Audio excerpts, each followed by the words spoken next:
Mentrestant, la passió per l'Elx ha portat a un aficionat, Antonio Pamies, a recopilar més d'un miler de jugadors que han vestit la camiseta franja verda en un llibre cuinat al caliu del centenari.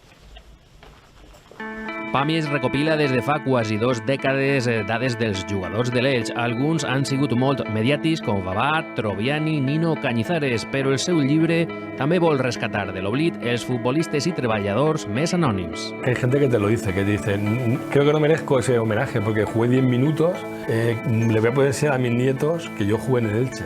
Les xarxes socials li han facilitat la tasca, però també ha trobat dificultats per a contactar amb exjugadors que viuen aïllats i en altres continents. Se me está resistiendo Felipe Neri, vive en un sitio muy alejado, muy recóndito, va a encontrar prácticamente como un ermitaño, no tiene teléfono, no tiene internet, habla guaraní.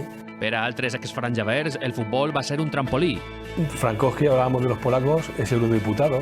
Germán Leguía hace política ahora en Perú, es fácil dar con él. Pamies vol publicar el llibre pel seu compte i encara resten moltes incògnites per perfilar. Per exemple, el cas de Pere Milla, que de moment no ha renovat amb el club i no se sap si formarà part del capítol de jugadors en actiu o si serà ja exfranjaverd l'any del centenari.